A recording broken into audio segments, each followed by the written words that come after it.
Muy buenas tardes a todos, bienvenidos a un nuevo taller de la Escuela de Género. Mi nombre es Daniela Cabrera Guillén, soy la directora y quiero enviarles un cordial saludo a todos ustedes desde la ciudad de Cochabamba y agradecerles por ya estar conectados con nosotros. No queremos iniciar sin antes comentar a las personas que por primera vez se conectan con nosotros que este es un espacio virtual que tiene el objetivo de informar y orientar a mujeres y hombres para que puedan fortalecer sus conocimientos en temáticas de género, salud y desarrollo integral. Este espacio se caracteriza por contar con profesionales que tienen una destacable trayectoria y sobre todo un alto sentido de responsabilidad social, quienes de manera voluntaria comparten sus conocimientos y nos brindan consejos para mejorar nuestra calidad de vida.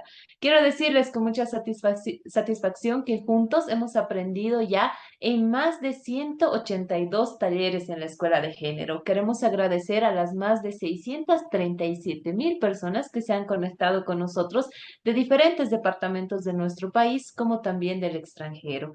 Quiero decirles que hoy reafirmamos nuestro compromiso de seguir trabajando en este proyecto social, porque estamos convencidos que con educación Bolivia puede. Muchísimas gracias a todos los que ya están conectados con nosotros y vamos a iniciar con nuestro taller número 183 de la Escuela de Género, donde vamos a hablar sobre un tema muy importante porque ustedes así nos han pedido.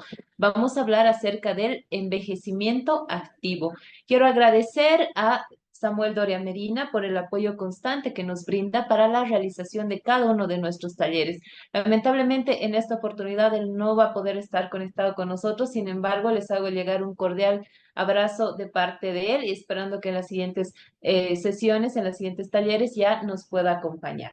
Ahora sí, déjenme presentarles, por favor, a nuestro invitado del día de hoy. Él es el doctor Marcelo Ceballos Guevara. Él es médico psiquiatra con alta especialidad en medicina del sueño en el Instituto Nacional de Psiquiatría Ramón de la Fuente Muñiz de la Universidad Nacional Autónoma de México. Es docente y miembro de la Academia Mexicana de Medicina del Dormir. Asimismo, cuenta con una formación en psicopatología y psicofarmacología en la etapa perinatal en la Universidad Autónoma de Barcelona.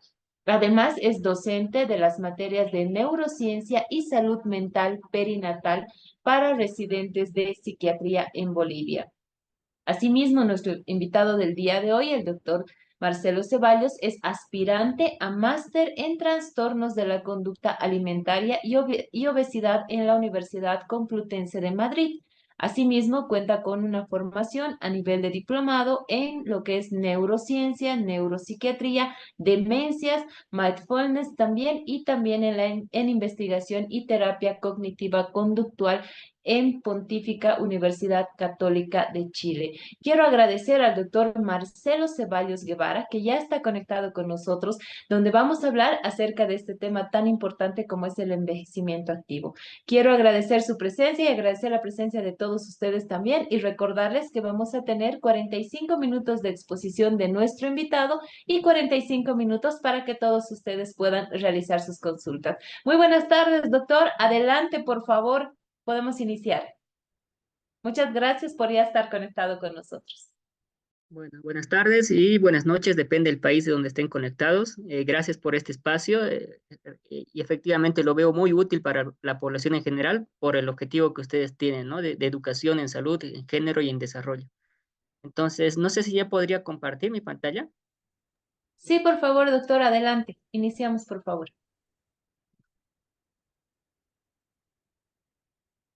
Ok, entonces, ya me han hecho la respectiva presentación. El día de hoy vamos a hablar de envejecimiento activo. Es un tema propuesto también por la Escuela de Género y Desarrollo y he tratado de hacerlo de una manera que entendible para todo el público diverso que tenemos ahora conectado, pero que también sea de mucho y que ustedes puedan rescatar bastante también si ustedes se acercan desde la parte académica también, desde la parte asistencial también, si ese es su acercamiento, si no solamente se acercan como para educación como público en general, ¿no? Entonces vamos a empezar, ya me han presentado. Primero, haciendo una definición de envejecimiento, ¿no? no solamente podemos hablar del envejecimiento de una manera biológica, ¿no? Sino que hablando de una manera holística, se podría decir que es un conjunto de procesos y cambios y o alteraciones que están asociadas con el paso del tiempo, ¿no? Hay varias formas de estudiar el envejecimiento. La mayoría antes se estudiaba mucho a nivel biológico, como decía, ¿no? Como a nivel de genética o hasta qué punto uno puede vivir, ¿no? O hasta qué edad uno puede vivir. Pero actualmente el envejecimiento se lo considera no solamente desde el área biológica, también desde el área social y psicológica, y eso vamos a hablar el día de hoy. El envejecimiento es un proceso que condiciona la capacidad de adaptación al medio, lo que determina un envejecimiento exitoso. ¿Eso qué quiere decir? Que a medida que la persona va envejeciendo, algunas, ya sea la estructura o función del cuerpo va cambiando, ¿no? Y eso condiciona en cómo se va a adaptar a la situación que va cambiando en el medio. Ya sea una situación estresante, ya sea, digamos, el mismo ambiente, si digamos hay mucha polución en el ambiente o contaminación, o sea, todo lo que va pasando en el organismo va a condicionar a que la persona pueda adaptarse de una manera exitosa o de una manera no exitosa, y la manera exitosa sería como un envejecimiento activo, por lo que vamos a hablar el día de hoy, o la manera no exitosa podría considerarse que puede llevar a una demencia, por ejemplo, ¿no? Entonces vamos a ver que el envejecimiento no es sinónimo de demencia. Estos cambios que suceden en el envejecimiento suceden a varios niveles, a nivel molecular, o sea, a nivel pequeño, micro, hasta niveles más complejos como de interacción social, ¿no? Entonces, hay un cambio conceptual actualmente que es el de no considerar que la demencia y el envejecimiento sean dos fenómenos fatalmente asociados entre sí. Eso quiere decir que no todas las personas en su envejecimiento van a llegar a una etapa de demencia, a un estado de demencia, ¿no? O a un trastorno neurocognitivo mayor, como lo llamamos los médicos, ¿no? Sino que la demencia es un proceso patológico heterogéneo. Eso quiere decir que tiene múltiples causas, ¿no? Desde causas genéticas hasta causas ambientales. Y cada tipo de demencia tiene causas específicas, ¿no? Y que pueden evitarse, ¿no? Eso es importante, y tratarse al menos en parte, ¿no? Si bien no se puede retrasar una vez que se han instaurado, sí vamos a hacer mucho énfasis el día de hoy en qué podemos evitar, o sea, qué factores de riesgo podemos evitar para tener un envejecimiento exitoso, ¿no? Entonces, les traje estos dos gráficos, ¿por qué? ¿No? Primero, para explicarles lo que ya les venía diciendo, que el envejecimiento implica una serie de cambios físicos, psicológicos y sociales asociados a cambios en todos los órganos, incluyendo el cerebro. Entonces, desde mi formación, que es de psiquiatría, ¿no? Y medicina del sueño, vamos a hacer un acercamiento más que todo en este órgano, ¿no? En el cerebro, que va a determinar tanto la cognición, quiere decir las funciones mentales o cerebrales, y la conducta de las personas, ¿no? Entonces, una observación que se ha hecho a medida que se ha investigado el envejecimiento es que a medida que las personas van envejeciendo, ¿no? Lo que se esperaría en antiguas teorías es que a medida que van envejeciendo, van empeorando, por ejemplo, sus funciones cognitivas. Eso quiere decir, digamos, que la memoria cada vez debería estar peor a medida que avanza la edad, o la atención, por ejemplo, o por ejemplo, la cognición social u otras funciones cerebrales. Pero se ha visto que esto no es así, ¿no? Que a medida que las personas van envejeciendo, hay personas de 80 años que podrían tener una memoria mejor que una persona de 60 años. Entonces, eso era como que creaba un conflicto en los investigadores y decían, ¿por qué algunas personas a sus 80 años, a sus 90 años, mantienen funciones cognitivas tan intactas y otras personas a los 60, 70 años ya tienen varias falencias en varias funciones cerebrales, ¿no? Entonces, estas dos gráficas nos muestran esto, ¿no? Lo que nos muestra la primera gráfica, que estoy apuntando con, con el cursor, es que en la franja amarilla son personas que les dicen sujetos control, como podrían ser personas de mi edad, por ejemplo, ¿no? 30, 40 años, digamos. También tenemos esta franja que está más pequeñita, que es amarilla y está con rayas diagonales, que nos dicen que son personas con algo que se llama trastorno cognitivo leve, que es un paso antes a la demencia, ¿no? Y están estas personas que están en rojo, que son personas que tienen avanzada edad y están empezando a tener algunas falencias en la parte cognitiva, digamos como olvidos, dónde está el reloj, dónde dejé la llave, dónde dejé el control, olvidos no muy frecuentes, ¿no? Digamos que ocasionales, pero que son propios del envejecimiento, como vamos a ver más adelante, ¿no? De todas estas personas, ¿no? nos muestran una flecha y nos dicen cuántos se van a dirigir a una demencia de tipo Alzheimer, que es la demencia más común. Y nos dicen que de los sujetos controles, el 19%, ¿no? De los que están con trastorno cognitivo leve, el 7,7%, y de las personas que estaban en un envejecimiento, por así decirlo, normal, el 73%. Ok, pero la segunda gráfica es más informativa incluso, ¿no? Porque nos dice que de este porcentaje, de esta franja roja, ¿no? Que la vemos aquí en esta otra figura, nos dice que el 50% de las personas que están en un envejecimiento cognitivo normal se mantienen en esa etapa. Eso quiere decir que no progresan a una demencia. Y de ese grupo de personas, el 23,9% pasa a un estado incluso de mejoría cognitiva. Eso quiere decir que si antes tenían falencias, digamos, en memoria a corto plazo, en una segunda evaluación parecía que ya no tenían esa falencia. Entonces, es como que las personas, ya sea que estaban entrando a una etapa de deterioro cognitivo, pueden volver a un estado de normalidad, ¿no? Pero, ¿y eso cómo se explica, no? Se explica porque hay factores de riesgo que pueden modificar y hacer que de las personas que estaban a punto de entrar a una demencia, esas personas que están, por ejemplo, en deterioro cognitivo leve, ¿no? Puedan volver a un funcionamiento cognitivo normal. Eso porque se ha tratado, por ejemplo, una depresión en una edad avanzada, se han mejorado algunos factores de riesgo como cardiovasculares, como la hipertensión, la diabetes, o incluso han hecho un tratamiento de estimulación cognitiva con un neuropsicólogo que les ha ayudado digamos, a mejorar algunas funciones cerebrales. Entonces, eso es lo relevante en esta gráfica, que las personas no todas van a dirigirse hacia una etapa de demencia. Hay alguien que levantó la mano, no sé si tengo que responder ahora las preguntas o al final. Doctor, como mencionamos, vamos a tener un espacio para poder responder las Ya, preguntas al final para no distraer la exposición. Por favor, les ok, pedimos a todos los que están conectados que esperemos el momento de las preguntas para poder hacer la consulta correspondiente. Gracias, ok. doctor. Continúe, por favor, y gracias también a nuestra audiencia. Ok, entonces hasta ahora hemos visto que el envejecimiento no solamente se le entiende desde la parte biológica, sino desde aspectos psicológicos, sociales, que envejecimiento no es sinónimo de demencia, que hay personas que pueden mejorar su funcionamiento cognitivo, ¿no? Eso quiere decir sus funciones cerebrales. Evidentemente hay cambios demográficos en el mundo, ¿no? Este cambio epidemiológico tiene que ver con la evolución demográfica y el envejecimiento progresivo de la población. Por ejemplo, esta revista nos dice que la sacaron en el 2015, nos hacían estimaciones que para el año 2030 el 16,5% de la población mundial iba a tener más de 60 años y para el año 2050 el 21,5% de la población mundial va a tener más de 60 años, ¿no? Y aquí nos muestran en una gráfica, en un mapa del mundo, ¿no? Nos dicen qué sociedades van a tener personas más de 60 años, ¿no? En la gráfica de abajo podemos ver ya qué sociedades, por ejemplo, Canadá nos muestran, ¿no? Entonces, esto, ¿a qué se debe esto, ¿no? Este cambio demográfico?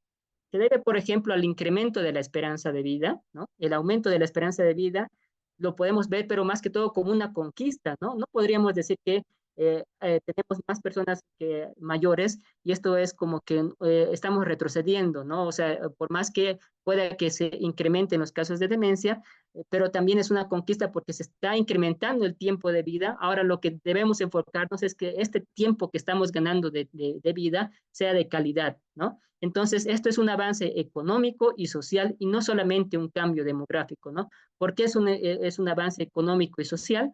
Porque algunas de las claves para aumentar la esperanza de vida, por ejemplo, es el descenso de la mortalidad.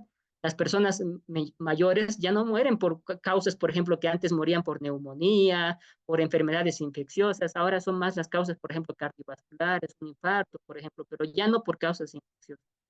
Hay mejora de las condiciones sanitarias, mejora de las condiciones sociales, económicas y también mejora en los estilos de vida. Entonces aquí nos muestran una tabla en la que nos dan la esperanza de vida al nacer en Estados Unidos en estos años y que después a los 65 años volvieron a hacer la misma predicción, pero ya había cambiado y se había incrementado la esperanza de vida en Estados Unidos y así como en otros países también se ha incrementado, aunque también hay que reconocer que hay una disparidad en el incremento de la esperanza de vida, depende de las regiones que se esté estudiando.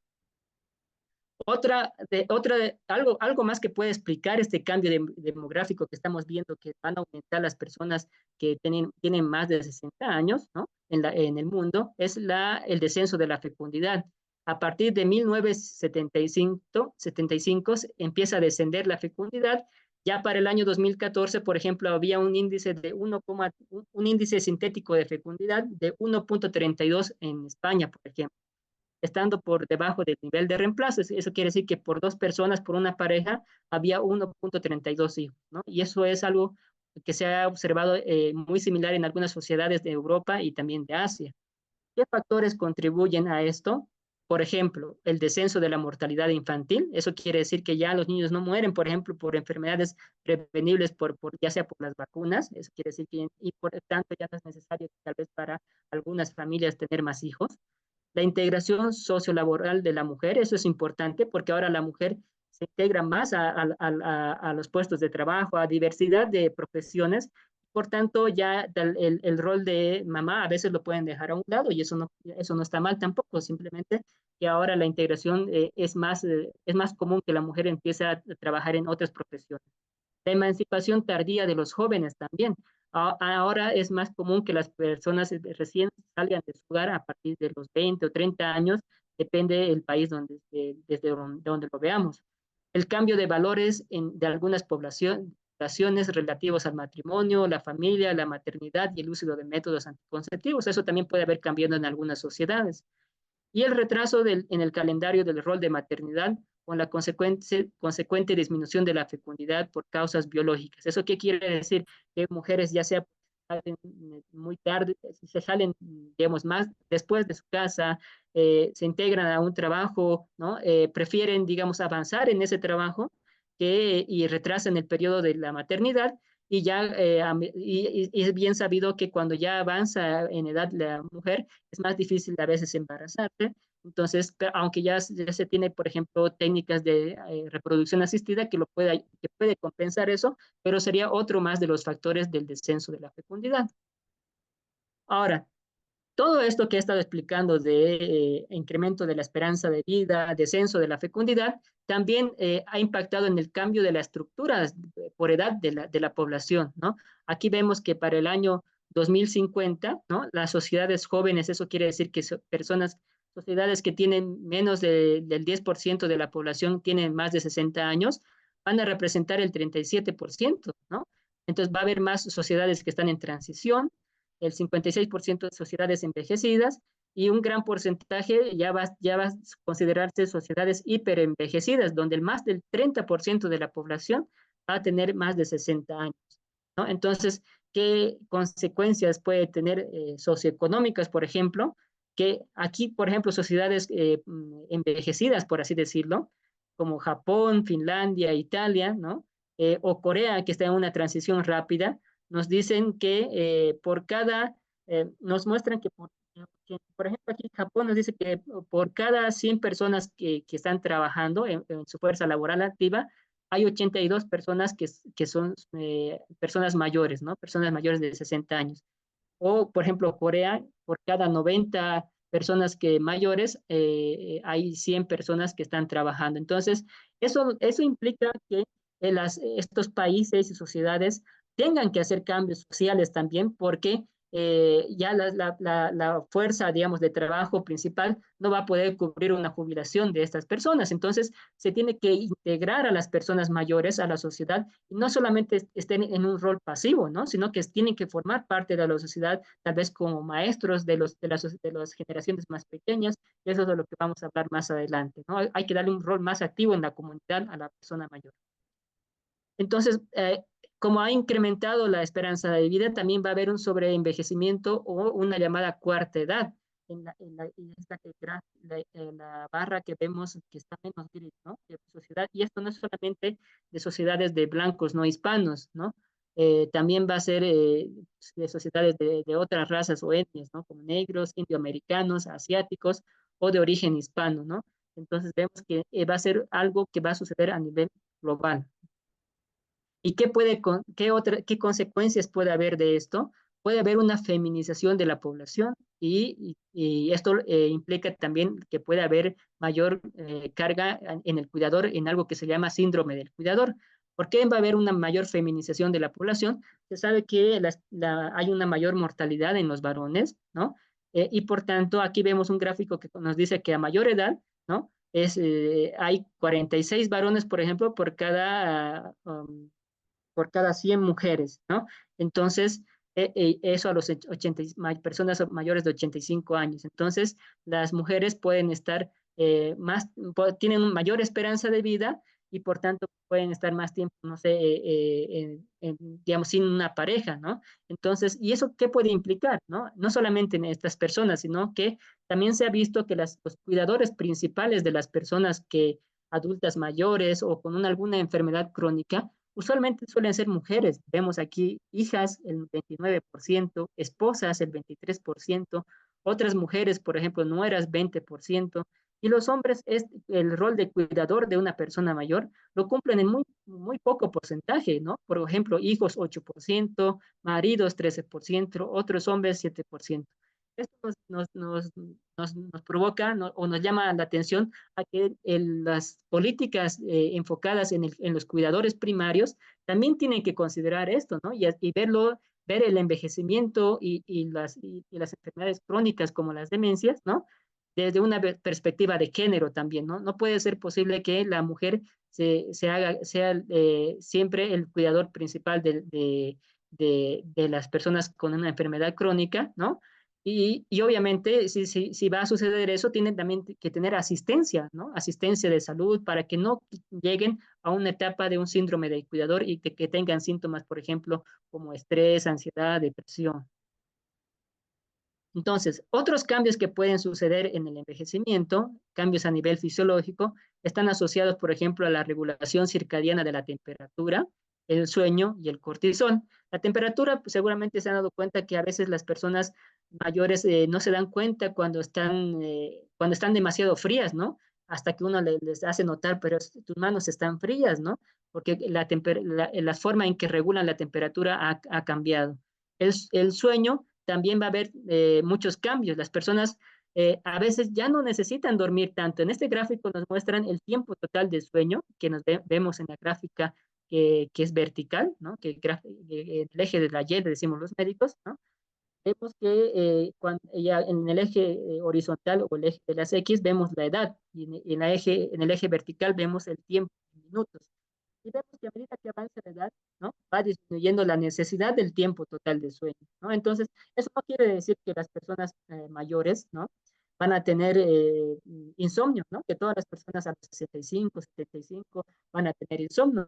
Simplemente quiere decir que van a tener menos necesidad de tiempo total de sueño, ¿no? No van a requerir tanto, porque tal vez en las primeras etapas de la vida sí lo requerían porque el sueño tiene mucho que ver con la parte de aprendizaje, con la parte inmune, hormonal, el crecimiento, ¿no? Y ya el sueño tiene otros roles a medida que avanza la edad. También se va a ver que las etapas de sueño superficial van a ser más comunes en las personas mayores. Las etapas de sueño N1, N2, nosotros lo llamamos en medicina del sueño. Y eso no quiere decir que tampoco sea algo malo, simplemente que ya no requiere de un sueño profundo como el sueño de etapa N3 o sueño de movimientos oculares rápidos. Y eso, pero les hace más vulnerables al insomnio, pero no es sinónimo de insomnio, ¿no? Entonces tiene que tener en cuenta que los despertares, por ejemplo, en los adultos mayores, van a ser comunes porque van a ser más, como van a estar durmiendo en sueño superficial, un ruido tal vez no tan fuerte va a hacer que se despierte, pero no necesariamente van a tener dificultad para volver a dormir. Tendrían que poder volver a dormir de una manera inmediata. Si no pudiesen dormir o tardaran en volver a dormir otra vez, una vez que se despertaron, ya estaríamos hablando de insomnio, ¿no? Pero en este caso no todos van a tener insomnio. Entonces, el cortisol también va a haber cambios. Eso tiene que ver con una hormona que regula, por ejemplo, el estrés. Entonces, les va a costar un poco más regular el estrés del día a día, ¿no? Con las herramientas que habitualmente tenía. Entonces, tiene que poner en práctica más herramientas, ¿no? Por ejemplo, si hay varias herramientas para manejar el estrés, para gestionar el estrés y la ansiedad. Por ejemplo, la meditación, el yoga, ejercicios de relajación, de respiración o el ejercicio mismo. Entonces tienen que mantener en un rol activo para apoyarse a algo que ya biológicamente le está costando, que es regular el estrés por esto que está cambiando en los niveles de cortisol. Entonces, eso en cuanto al sueño.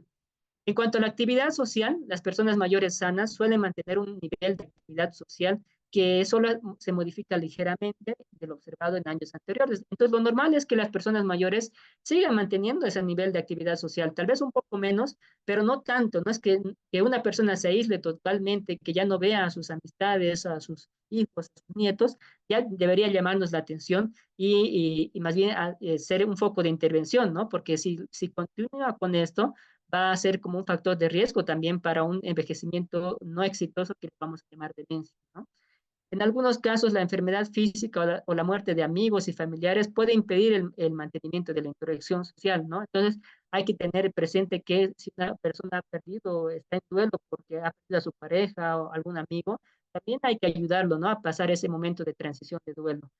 Entonces, las personas mayores son más vulnerables a la depresión porque sufren un mayor aislamiento. Entonces, hay que tomar en cuenta que no podemos dejar a una persona aislada si, digamos, ha perdido a su pareja. Tenemos que ayudarle a crear redes sociales. Por eso les decía que la persona mayor tiene que seguir siendo parte de la comunidad, tiene que seguir teniendo interacciones sociales para prevenir la depresión. Y las personas mayores pueden aportar valores culturales y actuar como cuidadores de una generación más joven, manteniendo el sentido de utilidad y mejorando su autoestima. Las personas mayores pueden enseñar mucho a las generaciones más jóvenes, a sus nietos, por ejemplo, ¿no?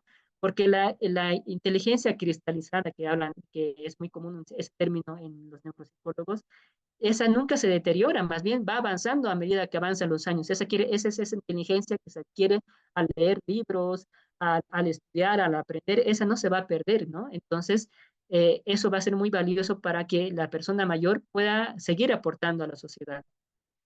Entonces, ya hablando de cambios cognitivos que lo vamos a llevar a las funciones cerebrales, ¿no? Que se pueden presentar en el envejecimiento, evidentemente a medida que avanza la edad, va a haber un declive, ¿no? Como unas falencias en algunas funciones cognitivas, pero lo que nos muestra el primer gráfico quiere decir que no va a ser similar en todas, no quiere decir que es un declive de todas las funciones cerebrales, va a haber un declive de unas más que otras, ¿no? Y, ¿Y a qué se debe esto? Antes se pensaba que era un declive, que la persona iba perdiendo la función, o sea, que digamos que la memoria se iba deteriorando, que ya no se acuerda, digamos, de eventos de hace un día, luego tal vez de hace una semana, hace un mes, que esto iba a progresar así. Sin embargo, se ha visto que la teoría que es más creíble es el deterioro de la velocidad del procesamiento. ¿Qué quiere decir eso? En este estudio que nos vemos en el gráfico derecho, comparan a personas jóvenes con a personas mayores, ¿no? Y les dan una tarea que tienen que ver con números, ¿no? Entonces, o con cálculo. Y les dan la tarea, primero les dan la tarea con distractores, ¿no? Eso quiere decir con un cierto grado de dificultad. Entonces, las personas jóvenes que están representadas en redondo y en negro se desempeñan de esta manera, ¿no? Este es el tiempo de reacción, el que está en el eje vertical. Y las personas mayores tardan un poco más, ¿no? Como ven, en el tiempo de reacción ha incrementado. Sin embargo, ¿no? Cuando las personas, esa es la tarea con distractores, ¿no? Cuando la tarea es facilitada, ¿no? Los jóvenes se comportan de esta manera, ¿no? Que sería el negrito de acá, la tarea simple, perdón, y los adultos mayores, ¿no? Cuando se les da la tarea simple, ¿no? Se comportan de esta manera. Ah, perdón, me equivoco. Cuando se les da la tarea sencilla, tanto los adultos, las personas mayores como las personas jóvenes, obviamente tienen diferencias. La persona joven se desempeña mejor, pero no hay mucha diferencia, ¿no? Si se dan cuenta, el tiempo de reacción ha aumentado un poco. Pero cuando se les da distractores, ¿no? Se les hace compleja la tarea, las personas jóvenes, que serían estos cuadrados negros, y sí se diferencian mucho de las personas adultas mayores en cuanto al tiempo de reacción. ¿Eso qué quiere decir? Que cuando se facilita la tarea o se da el tiempo suficiente a la persona mayor de realizar esa tarea que le evaluando, lo va a hacer bien, ¿no? O por lo menos no lo va a hacer tan mal como si le diéramos muy poco tiempo para realizar la tarea. ¿Eso qué quiere decir? Que las personas mayores pueden reclutar otras funciones cerebrales, ¿no? Para poder hacer la tarea, ¿no? Por ejemplo, si le damos una tarea de memoria, ¿no? Si tal vez le damos unas pistas como algo, como unas figuras para que la persona recuerde, va a recordar, ¿no? O si, digamos, tiene una libreta que pueda anotarse algunas cosas, unas pistas, digamos, de dónde dejó algunas cosas, lo va a hacer, va a poder recordar, ¿no? Y eso lo va a diferenciar de un envejecimiento no exitoso o un Alzheimer, que en las personas con Alzheimer, por ejemplo, el reconocimiento está afectado. Eso quiere decir que ni con pistas las personas pueden recordar ese evento, ¿no? Entonces, vemos que esa sería la teoría más válida que en cuanto al deterioro de las funciones cerebrales, o sea, que se ha enlentecido el procesamiento, pero si le dan el tiempo suficiente, pueden desempeñarse de una manera efectiva. Ahora vamos a hablar de cosas más positivas, ¿no? Porque vamos a hablar de algo que se llama reserva cognitiva, ¿no? Es un término muy controversial, ¿no? Que postula y que se haya estudiado más en la enfermedad de Alzheimer, ¿no? Y que se dice que las personas que tienen enfermedad de Alzheimer no solamente tienen una aparición más tardía, sino que es menos severa cuando tienen un alto nivel educativo, ¿no? Eso quiere decir que la enfermedad se retrasa en su inicio, ¿no? Incluso algunos dicen que puede retrasarse hasta 10 años en su inicio, depende del nivel educativo que haya alcanzado. ¿Y por qué les muestro estas gráficas, no? Aquí vemos un examen típico de una de las pruebas de screening o de tamizaje de demencias, ¿no? Que son las primeras que se hace al evaluar esto, que nos muestra, por ejemplo, diferentes edades de las personas, ¿no? 80 años, 64 años y 70 años. También nos muestran el puntaje que han obtenido, ¿no? A menor puntaje, o sea, más severidad del deterioro de las funciones cerebrales. Este tendría mayor deterioro según este examen, ¿no? 13, este 18, este 23. Aquí nos muestran un poco de la profesión que tienen, ¿no? Químico farmacéutico, geógrafo e ingeniero comercial. Ahora, esta persona que tiene 80 años, ¿no? Pareciera que la prueba la ha realizado bien, porque ¿cómo se evalúa esta prueba? Se evalúa cómo realizó el círculo, cómo colocó los números y cómo colocó el minutero, ¿no? Y el secundero, ¿no? Entonces, vemos que esta persona, a pesar de tener 80 años, ¿no? Se ha desempeñado mejor, por ejemplo, que esta persona que tiene 70 años, ¿no? Entonces, ahí, a partir de allí, se han empezado a postular teorías de que tal vez las personas que estudiaban más, ¿no? Tenían más nivel educativo, tenían más tiempo de educación formal, podrían preservar más tiempo las funciones cerebrales. E incluso vemos algo que tiene que ver con su profesión, ¿no? Esta persona se ha deteriorado, tiene un nivel de 18 en su en examen del estado mental, sin embargo, las coordenadas geográficas las ha hecho muy bien, ¿no? Entonces, eso también tiene que ver con su profesión, ¿no?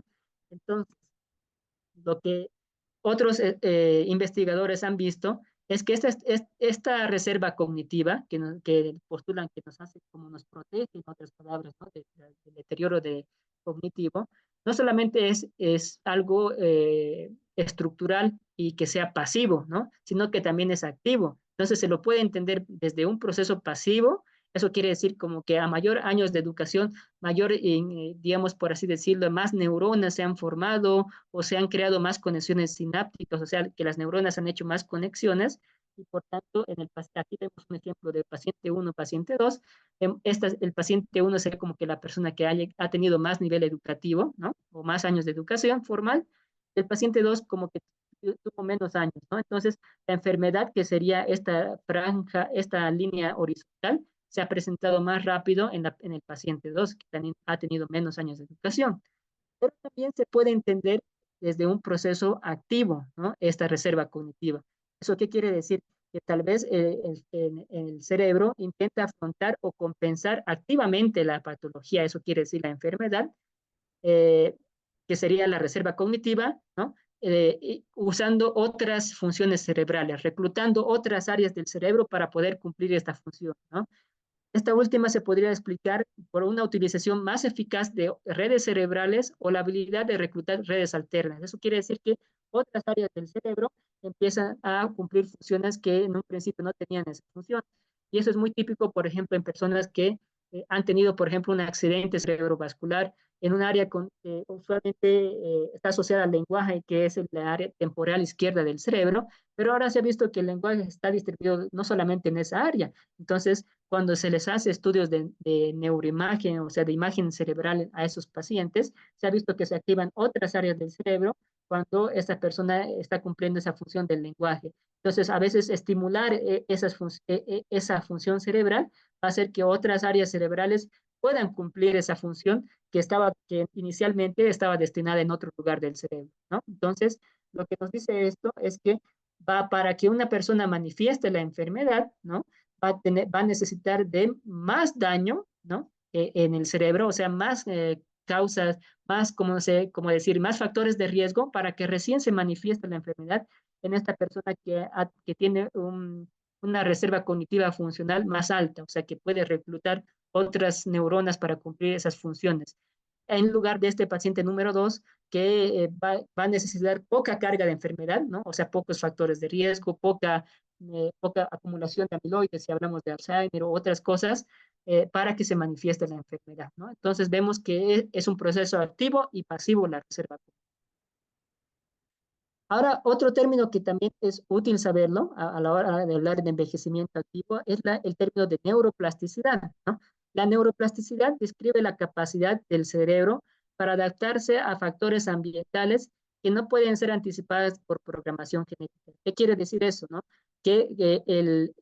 Constantemente el ambiente está cambiando, ¿no? Hay incluso cambios drásticos, por ejemplo, como lo del COVID, ¿no? Entonces, las neuronas del cerebro, si bien no hay una replicación muy activa, como cuando uno, por ejemplo, ustedes se habrán dado cuenta cuando se hace una lesión en la piel, a los 20 días más o menos ya están viendo nuevas células en la piel, ¿no? Entonces, en el cerebro no sucede tan rápido esos cambios. De hecho, solamente en regiones privilegiadas se ha visto que hay como que la formación de nuevas neuronas, pero sin embargo, la neuroplasticidad quiere decir que las neuronas que ya están pueden adaptarse y crear nuevas conexiones y adquirir nuevas funciones, ¿no? Entonces, esto sirve para el aprendizaje, pero también se adapta para las lesiones, ¿no? Por ejemplo, en una lesión se puede producir cambios conductuales atribuibles a la pérdida de una función, y eso puede ser expresado por la aparición de conductas anormales. ¿Eso qué quiere decir? Por ejemplo, si alguien tiene una lesión a nivel frontal, ¿verdad? Y en una región cerebral que estaba destinada a inhibir conductas, por ejemplo, que la persona tenga una conducta, no sé, poco adaptativa socialmente o que se ponga agresivo, ¿verdad? Entonces, como no está activa esa área del cerebro porque se ha lesionado por alguna razón, entonces la persona va a empezar a manifestar esta conducta, ¿no? Entonces, ¿qué es lo que hace? ¿Qué es lo que nos muestra este gráfico, no? Este gráfico nos muestra que, por ejemplo, este es la mano de un monito, ¿no? No sé por qué se parece a un humano, pero los investigadores dicen que es la mano de un monito. En que se ha amputado, eso quiere decir que se ha cortado el dedo del medio, ¿no? Y como vemos, al principio, estos 5 dedos a nivel cerebral tenían una representación. Eso quiere decir que una área del cerebro estaba destinado a mover el dedo pulgar, a mover el dedo índice y todo eso, ¿no? Pero después de la amputación, ¿no?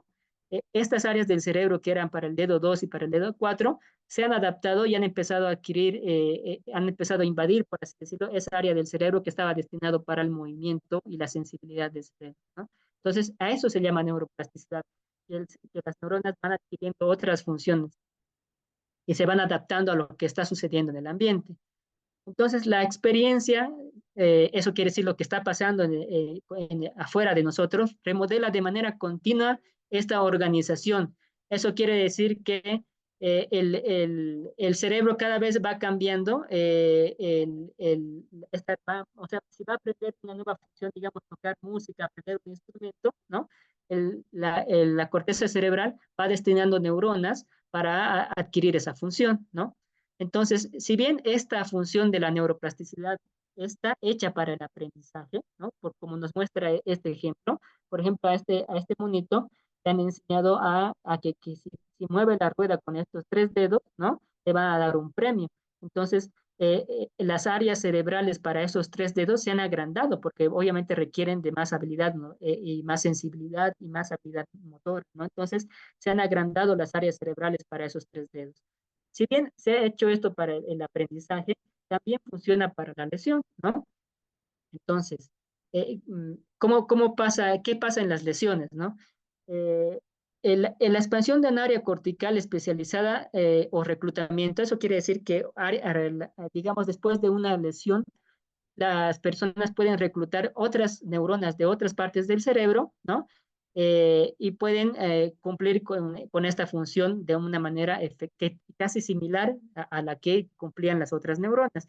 Y esto se logra por estos mecanismos que no los voy a complicar, pero aquí les he mostrado un gráfico, ¿no? Es como, por ejemplo, que aumentan las dendritas o los axones, eso quiere decir las conexiones de las neuronas. A veces pasa esto de la poda neuronal, eso quiere decir que como que refinan las conexiones, quiere decir que hacen que las conexiones sean más eficientes o hacen esta consolidación de las sinapsis, o sea, la conexión de dos neuronas las vuelven más efectivas, ¿no? Entonces, esos son los mecanismos de neuroplasticidad para que otras neuronas puedan cumplir la función que de el lugar de la lesión en el cerebro, ¿no? Entonces, eso en cuanto a neuroplasticidad. Bueno, ya entendiendo el término neuroplasticidad que nos sirve para entender que es algo que sucede en el aprendizaje, pero que también puede suceder en las lesiones cerebrales, eso es hablando del adulto, ¿no? El niño, el adulto, pero ¿qué pasa con las personas mayores? ¿Será que siguen teniendo? Sí, evidentemente hay una reducción de la neuroplasticidad, pero siguen teniendo algunos mecanismos de neuroplasticidad y lo vamos a ver por este estudio, ¿no? Por ejemplo, a estas personas que se les ha dado una tarea de memoria de trabajo visoespacial, eso quiere decir que se les ha mostrado un gráfico y ellos tenían que responder apretando un botón más o menos, ¿no? Y el tiempo de respuesta a las 2 semanas se reducía, a las 4 semanas aún más, o sea que eran más eficientes haciendo esa tarea, ¿no? Y lo que nos muestran en la figura es lo que está en rojo son las áreas cerebrales que se activaban al hacer esta tarea, ¿no? Entonces, esto es en un adulto, ¿no? Similares áreas cerebrales en los adultos que se están activando, ¿no? A nivel frontal, a nivel parietal, ¿no? Y en el adulto mayor o persona mayor, ¿no? No, también sucede, pero sucede de una manera diferente. Lo que nos dice es que la plasticidad neuronal en el envejecimiento se observa activación de otras áreas, ¿no? Por ejemplo, aquí están las mismas personas de la anterior imagen, de la anterior diapositiva, personas que son de 50 años, más o menos 5 años, se activan estas áreas que ya habíamos visto, pero en personas mayores de 65 años, 65.7 más 6.2, el promedio de años nos dice eso, se activan más áreas, ¿eh? No solamente las que están aquí arriba, se activan otras áreas cerebrales. Y eso se llama neuroplasticidad, ¿no? Que están reclutando neuronas de otros lugares para poder desempeñar la tarea de una manera eficiente. Y otro término muy relevante a la hora de envejecimiento activo es la neurogénesis, ¿no? Actualmente se sabe que el cerebro no es un órgano estático, ¿no? Si bien no es un órgano que se reemplaza tan rápido las células, así como la piel, sí hay regiones del cerebro donde se forman nuevas neuronas a partir de células madre. Esos lugares son lo que nos muestran en la imagen, el hipocampo, que está muy asociado a la memoria y al aprendizaje, y otras áreas como los ventrículos, y aparentemente que esas neuronas migran al bulbo olfatorio. Aún no se sabe por qué migran al bulbo olfatorio, ¿no? Si fuésemos, no sé, como a los perritos les podría ser muy útil que migren, que se forman cada vez nuevas neuronas y se vayan y migren a esas regiones. No sabemos por qué en el humano pasa eso, pero sí se ha asociado que esta formación de nuevas neuronas a nivel hipocampal puede ser asociado a a un mejor funcionamiento en la memoria y en el aprendizaje, ¿no? Entonces, la neurogénesis no solamente sucede en las etapas de neurodesarrollo, y eso es un hallazgo muy importante a nivel de la neurociencia, ¿no? Entonces, ¿qué puede estimular la neurogénesis? ¿No? O sea, la formación de nuevas neuronas.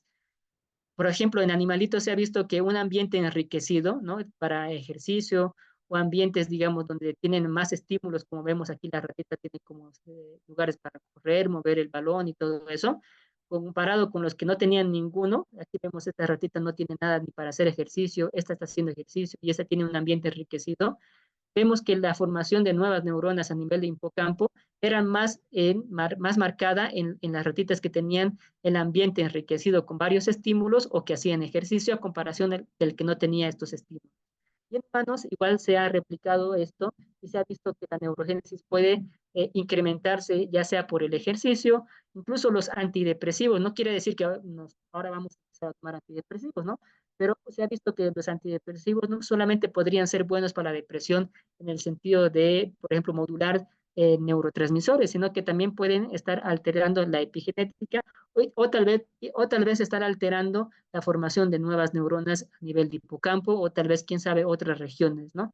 Entonces, son algunos estímulos que se ha visto que mejoran la formación de nuevas neuronas, ¿no? Más que todo el ejercicio.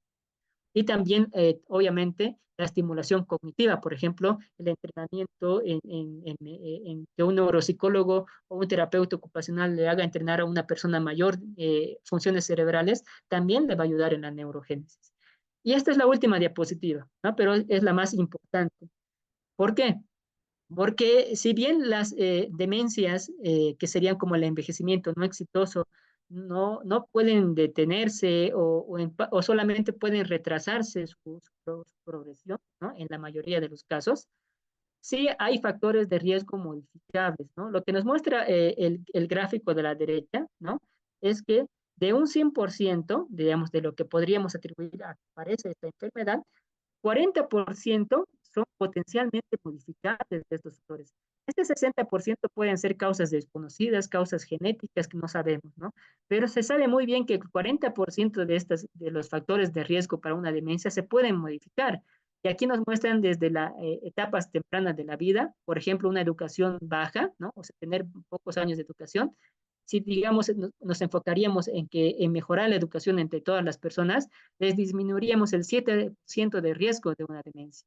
En la mediana edad, una persona, si digamos tiene problemas para escuchar, ¿no? En la audición, si le podríamos dar un dispositivo de audición o evitar que haya muchos traumatismos cerebrales, o sea, por accidentes en moto, digamos, ¿no?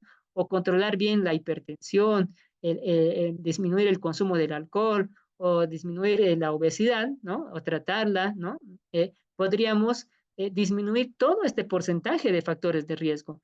Y ya en las últimas etapas de la vida, por ejemplo, el fumar, la depresión, el aislamiento social, la inactividad psíquica, la polución ambiental, eso quiere decir la contaminación o la diabetes, si controlamos todos estos factores de riesgo, más los que están acá, más la educación, podemos disminuir el 40% del riesgo de una depresión. Entonces, tal vez ese sería el mejor enfoque para evitar un envejecimiento no exitoso, ¿no?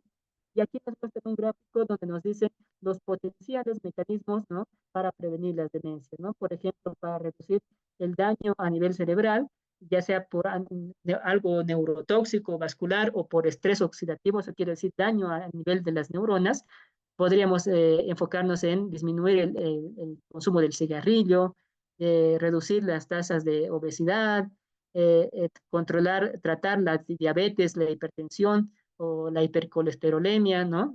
O los triglicéridos altos.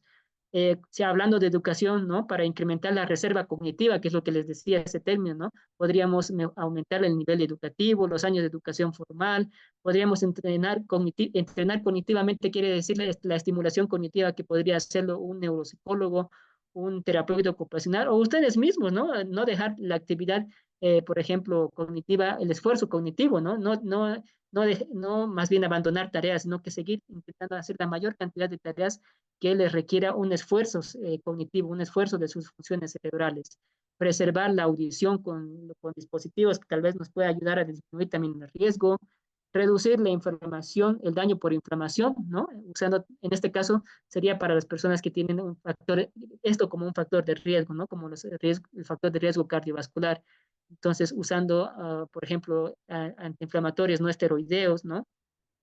Una dieta mediterránea también se ha estudiado que puede ser muy útil para la prevención de las demencias y obviamente el ejercicio viene aquí, ¿no? En el medio, ¿no? El ejercicio también que ya hemos visto que estimula la formación de nuevas neuronas como la neurogénesis, ¿no? Y estos serían como los potenciales mecanismos para prevenir las demencias y obviamente tener un envejecimiento activo y exitoso. Bueno, eso es lo que les quería presentar el día de hoy, ¿no? También decirles que hemos hablado algunas cosas sobre el sueño en las personas mayores, pero el insomnio es el trastorno del sueño más común en la población. Se sabe que hasta el 17% puede tener en México esas cifras.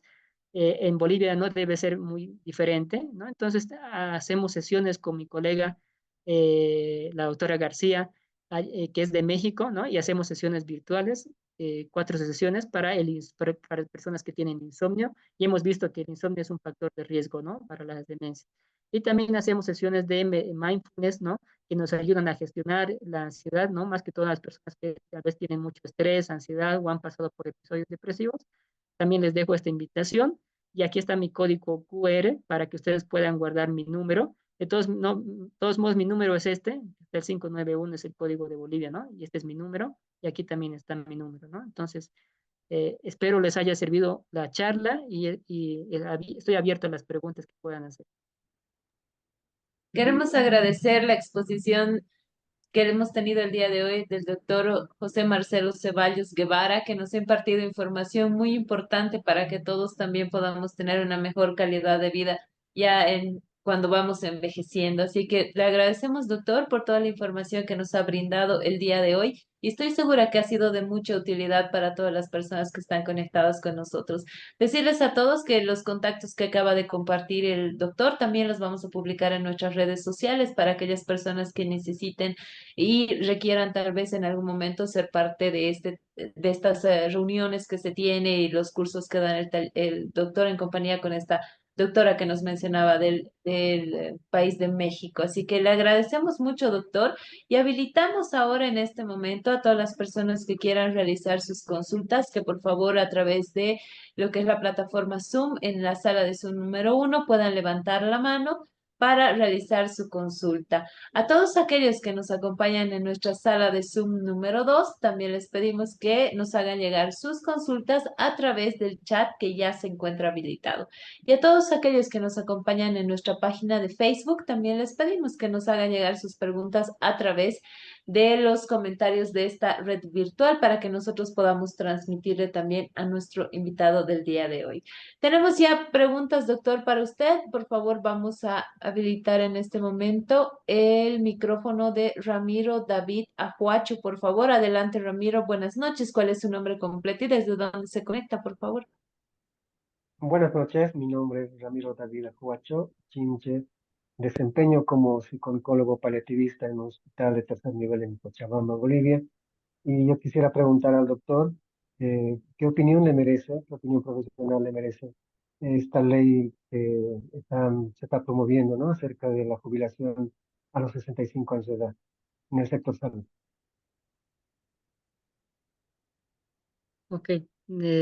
Bueno, en temas políticos a veces dar un comentario es un poco, ¿no? Complicado, pero si lo veo desde la parte de mi profesión, ¿no? De la parte de psiquiatría, pues no sería muy óptimo, ¿no? Pues en el sentido de que lo que más se quiere es como que tener el mayor, que las personas que sí puedan, o sea, que tienen en su trabajo la posibilidad de hacer un esfuerzo cognitivo, ¿no? Que lo puedan seguir manteniendo hasta donde más puedan, ¿no? O sea, tendría más que tener una cifra exacta, ¿no? Como hemos visto que las personas son diferentes, ¿no? Tendríamos que evaluar el desempeño cognitivo de estas personas para ver si pueden realizar su trabajo de manera efectiva, pero no podríamos decir que a tal edad sería como la cifra, ¿no? Como hemos visto, cada persona tiene una manera de envejecer diferente. Muchas gracias, doctor, y agradecemos también la presencia de toda la gente que está conectada con nosotros desde la ciudad de Cochabamba. Continuamos, por favor. Ahora sí nos trasladamos hasta nuestra página de Facebook y Arturo Pérez tiene una pregunta para usted y nos dice, doctor, buenas noches. Quisiera saber cómo puedo combatir el insomnio.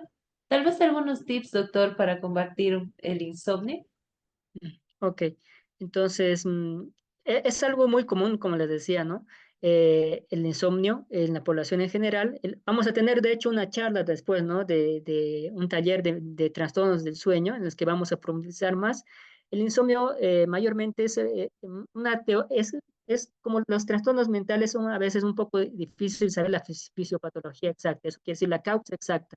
Pero una de las teorías que más nos ayuda a entender el insomnio es esta de las 3 P. Quiere decir que hay factores predisponentes, precipitantes y perpetuantes. Predisponentes quiere decir, por ejemplo, la edad. Hemos visto que a mayor edad, a veces las personas tienen más despertares, más sueño superficial, pero eso no es sinónimo de insomnio, ¿no?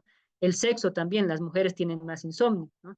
Precipitante quiere decir algo que precipite el insomnio, ¿no? Puede ser, digamos, el estrés, la depresión, la diabetes, cualquier otra condición. Y perpetuante serían los factores que mantienen el insomnio, que eso es el tratamiento que se enfoca actualmente para el insomnio. Por ejemplo, pasar mucho tiempo en cama, tener una mala higiene del sueño, o sea, que estar hasta última hora de la noche con aparatos electrónicos que impide que se secrete una hormona que se llama melatonina, ¿no? Tener como horarios de sueño irregulares, es como que dormir un día 8 de la noche y el fines de semana 1 de la mañana, y como el sueño está regulado de manera circadiana, es como que al hacer esto es como que estuviésemos haciendo viajes a Europa en los fines de semana, ¿no? Desajustando nuestro reloj biológico. Entonces, esos factores son los que se tratan en la terapia cognitivo-conductual que les mencionaba, que es la primera línea de tratamiento en las clínicas de sueño. De hecho, lo primero que se debería hacer a una persona con insomnio no es darle un hipnótico, sino sí o sí intentar esta terapia y después recién, si no se tiene éxito, recién dar algún medicamento. Muchas gracias, doctor, por esta recomendación. A tomarla en cuenta, por favor. Y continuamos. Ahora sí nos trasladamos a nuestra sala de Zoom número 2, donde le voy a transmitir la pregunta de María Cervantes. Y ella nos dice, doctor, ¿qué función cumplen los antidepresivos, los hipnóticos y cómo poder dejarlos también si uno tiene una medicación? Ujú. Ok, esa es una pregunta interesante porque les decía que antes las enfermedades psiquiátricas tenían teorías como de a partir de la respuesta de los medicamentos, ¿no? O sea, alguien tomaba un antidepresivo y la persona mejoraba y los científicos decían, ah, es que la depresión se debe a una falta de serotonina, a una falta de dopamina. Actualmente se sabe que esto no es así, ¿no? Porque no se ha podido ver, replicar, digamos, que haya un defecto genético que, digamos, decir, ah, parece que todas esas personas tienen un defecto en tal gen el que tiene que ver con la serotonina y van a tener depresión, y eso no es así. Pero entonces los antidepresivos a veces nos ayudan primero a regular el estrés, ¿no?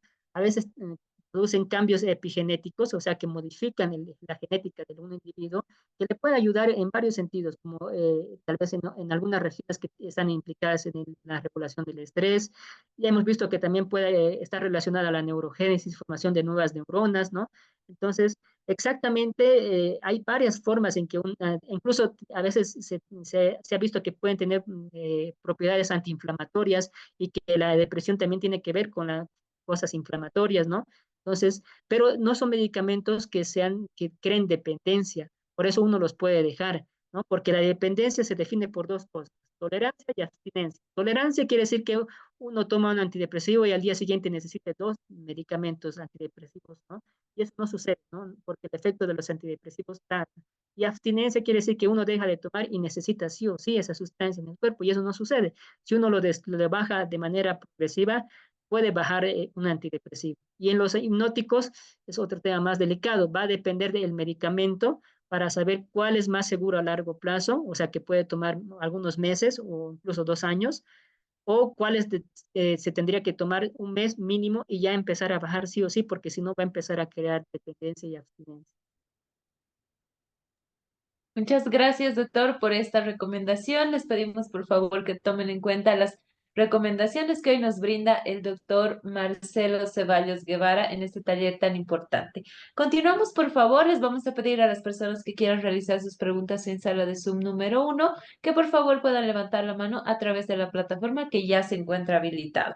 Mientras tanto, doctor, le transmito también una pregunta que nos llega a nuestra sala de Zoom número 2 y Maribel Rojas Gutiérrez nos dice: doctor, ¿por qué una persona mayor tiene miedo a dormir y le cuesta además conciliar el sueño en las noches? ¿Qué pasa con las personas adultas, doctor?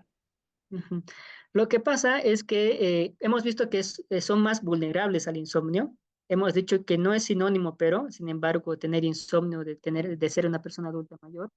Pero hay algo que se llama vigilia condicionada, ¿no? Y es es lo que hablamos, por ejemplo, en terapia.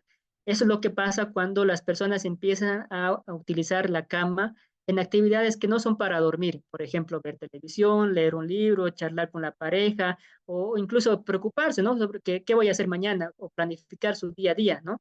Entonces, el cerebro que usualmente ha asociado la cama con el sueño, con la somnolencia, empieza a asociar la cama o ese momento de dormir con otras actividades, ¿no? Como la persona se echa y es como que el cerebro le dijera, "Ah, es un momento adecuado para preocuparnos, o es un momento adecuado para planificar qué voy a hacer mañana, o es un momento adecuado para leer un libro, ¿no? O sea, el cerebro ya no empieza a asociar la cama con el sueño. Entonces, lo que se hace en terapia es un reentrenamiento, ¿no? Del estímulo con la respuesta, ¿no? De la cama con el dormir.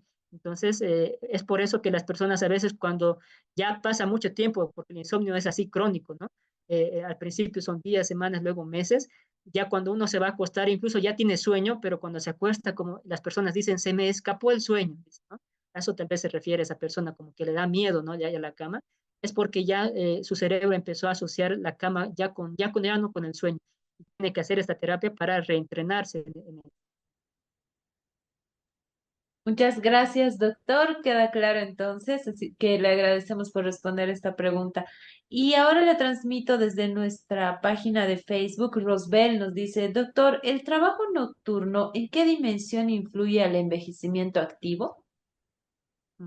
Ok, esa es una noticia que no le va a gustar a esa persona que hizo la pregunta.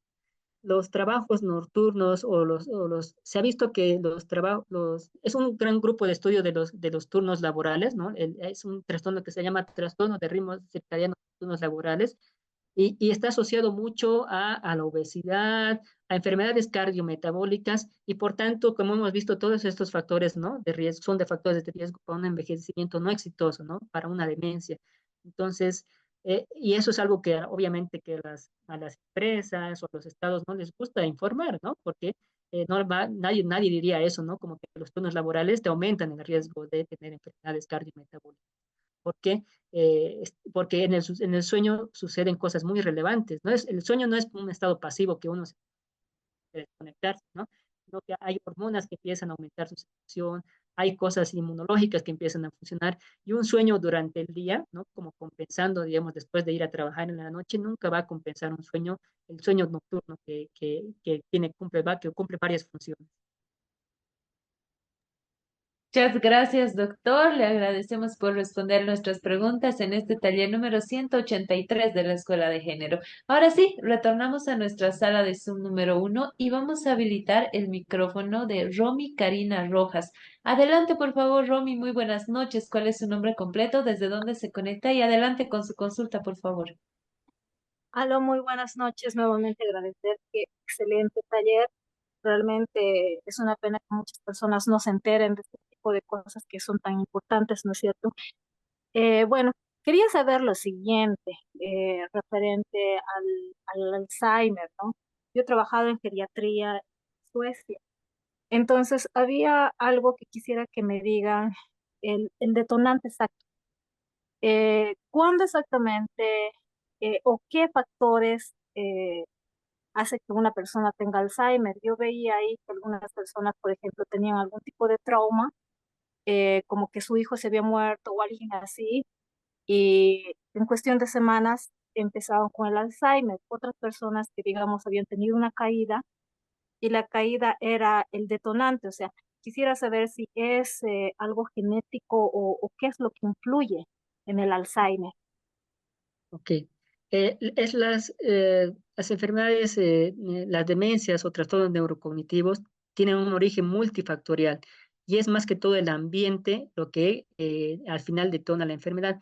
Cuando digo ambiente, es una palabra que engloba como una bolsa, ¿no? Que engloba, por ejemplo, no sé, lo que dice usted trauma, ¿no? Trauma en la infancia, lo que engloba una educación baja, como veíamos todo, ¿no? Ese gráfico, ¿no? Lo que engloba la audición mala, la depresión a la edad adulta, digamos, adulta mayor, la diabetes, la hipertensión, todo eso va sumando, ¿no? Para que se manifieste la enfermedad. Ahora va a haber personas que tengan mayor predisposición genética que otras, ¿no? Pero eso es un poco difícil saberlo. Habría que hacer como estudios a varias personas y no se hace esto en la práctica clínica, ¿no? Como para saber qué personas tienen este alelo de este gen APOE4, ¿no? ¿sí? Y cuáles tienen el apoyo 2, digamos, que son como las personas, no es que no van a tener, ¿no? Sino que tienen menor riesgo, ¿no? Y las personas que tienen este dedo 4 del apoyo, ¿no?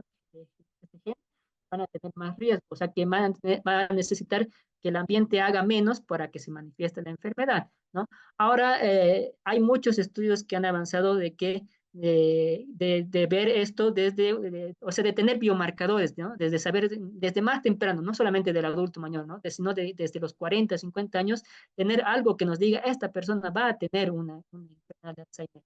Lamentablemente todavía no hay algo exacto que nos diga cuál va a tener, pero ya hay algunos biomarcadores que sí nos dan más señales, ¿no? Como que en otros países, por ejemplo, se hace estudios de líquido cefalorraquídeo, estudios de tomografía por emisión de positrones, que ya hay en Bolivia, ¿no? En el Alto, en Santa Cruz, ya hay estos lugares para hacer estos estudios, pero todavía en lo habitual, digamos, lo que vemos en los hospitales de tercer nivel, no es tan, digamos, común, pero no podría darte una respuesta como decirte esto es lo que te hace, ¿no? Sino es un cúmulo de cosas que suceden en el ambiente, que sería más el ambiente, más que la genética, que produce la enfermedad. Ahora, algo cortito, hay casos donde la genética tiene más impacto y es en los casos atípicos, ¿no? Porque hay enfermedades como las neurodegenerativas que tienen un año de presentación, o sea, un tiempo de presentación, más común arriba de los 60 años, ¿no? Pero si se presentase más antes, pues es atípico. Entonces, quiere decir que en esta persona la genética es más fuerte. Entonces, vale la pena que un genetista haga la evaluación, que vea por si hay otras personas en tu familia han debutado también temprano en la enfermedad, y eso obviamente es de mal pronóstico, ¿no? Que una enfermedad debute en una edad que no debería debutar. Muchas gracias.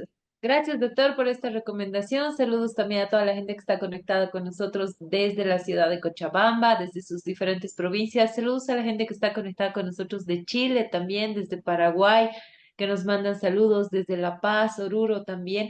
Muchísimas gracias a todos ellos que hoy están aprendiendo con nosotros también acerca de lo que es el envejecimiento activo, que al final, doctor, es algo al que todos vamos a llegar, así que tenemos que hacerlo de la mejor manera y estar preparados también. Y en el marco de esa pregunta, de ese comentario, doctor, le transmito la pregunta de Roberto Claure Mamani y nos dice, doctor, buenas noches, excelente exposición. Quisiera que me mencione qué hábitos se podría implementar en mi día a día ahora que yo tengo 30 años, nos dice, para que pueda tener un envejecimiento activo, doctor. ¿Cuál sería la recomendación? Hemos visto un gráfico que nos mostraba como los potenciales mecanismos, ¿no? De protectores, entre ellos está el ejercicio, ¿no? La dieta mediterránea.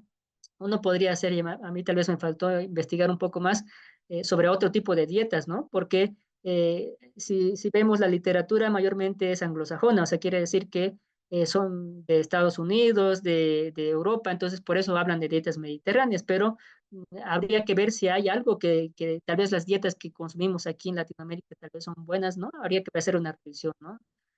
También el hecho de tener buena gestión de situaciones estresantes, ¿no? O sea, que estar involucrado en prácticas, ¿no? Que le puedan ayudar a regular, a manejar el estrés, la ansiedad, la depresión, ¿no? Ya sea que tengan grupos donde puedan, no sé, tener alguna actividad como meditación, como ejercicios de relajación, la estimulación cognitiva, ¿no? Hemos visto que el nivel educativo tiene mucho impacto, ¿no? En la reserva cognitiva, entonces que se mantenga activo cognitivamente, que lea libros, ¿no? Que esté en constante aprendizaje, ¿no? Y que pueda controlar esos factores de riesgo como la hipertensión y todo eso, ¿no? Que también son factores modificables, pues le va a dar un envejecimiento exitoso, activo, ¿no? Y llegado a avanzadas edades va a poder desempeñarse de manera efectiva en varias cosas, ¿no? Y no olvidar la parte social, que hemos visto que es muy importante porque el ser humano es un ser social, ¿no? Entonces, tiene que seguir teniendo interacción social desde la etapa adulta y adulta mayor también. Muchas gracias, doctor, por esta recomendación. Un saludo también a todos aquellos que se conectan con nosotros y están realizando sus preguntas. También gente que está conectada con nosotros desde el Ecuador. Muchísimas gracias. Ahora sí, doctor, continuamos, por favor. Nos trasladamos hasta nuestra página de Facebook, donde Miguel Castro nos dice, doctor, ¿qué vitaminas en este caso o qué proteínas nos ayudan para evitar, por ejemplo, enfermedades como el Alzheimer y la demencia, doctor? Ok, esa es una interesante pregunta.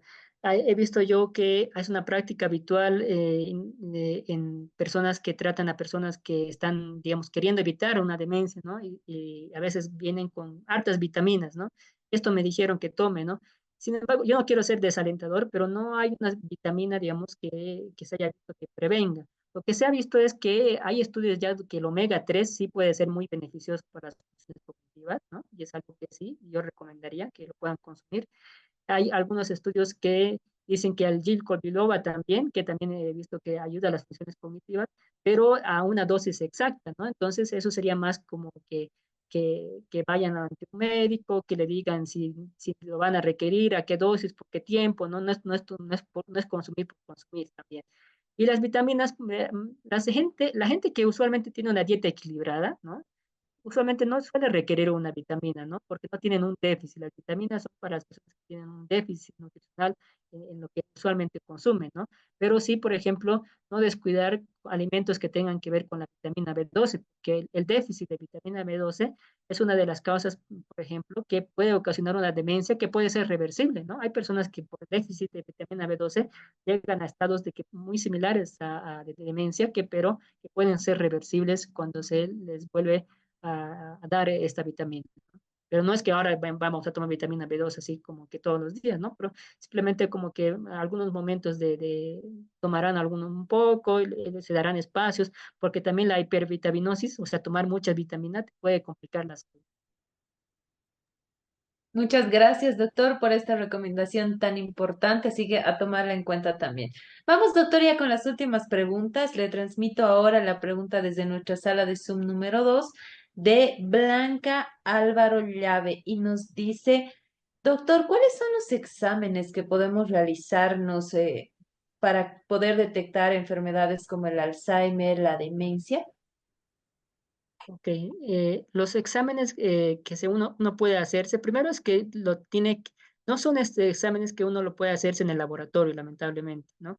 No es como la diabetes, ¿no? Como que les diría, vayan a hacerse una prueba, digamos, de glicemia, ¿no? Sino que sí o sí tiene que ser visto por un profesional, ¿no?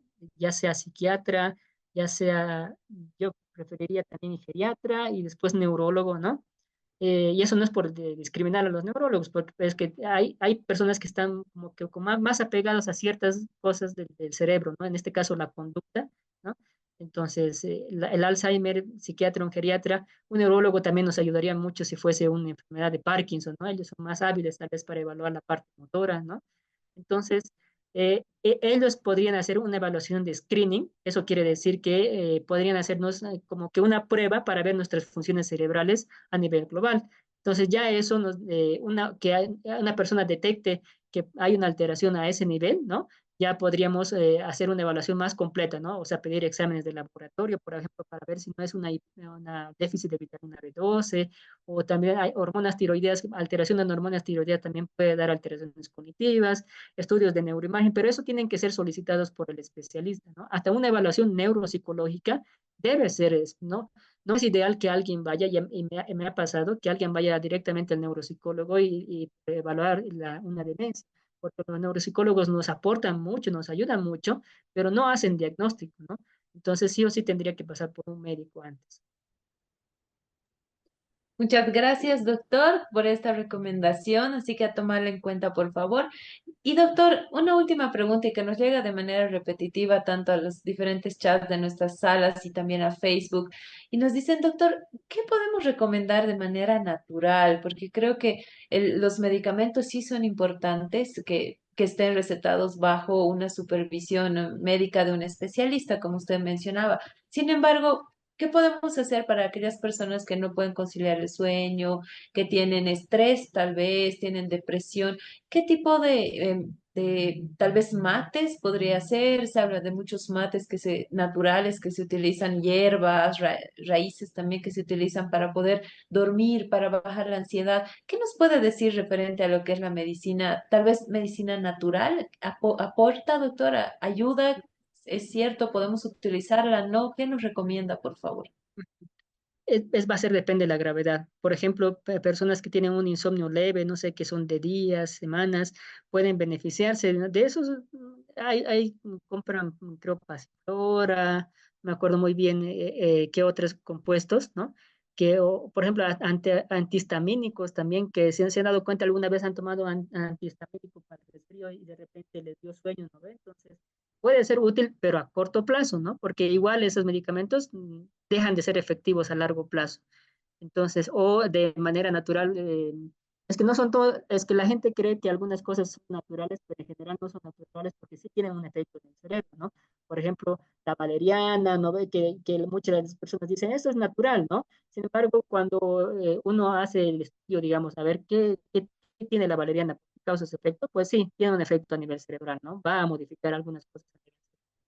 Entonces, las mejores recomendaciones naturales serían más las estrategias de terapia, ¿no? Por eso les decía que la primera línea de tratamiento son las cognitivos conductuales, que son como cuatro sesiones, en donde la gente va entendiendo cómo regular su sueño, o sea, le enseña a ser autoeficaz, ¿no? Le dice, bueno, tu problema del insomnio no es tanto por lo que pasó tal día, tal puntual, ¿no? O sea, el día que no sé, que no dormiste bien por tal causa, ¿no?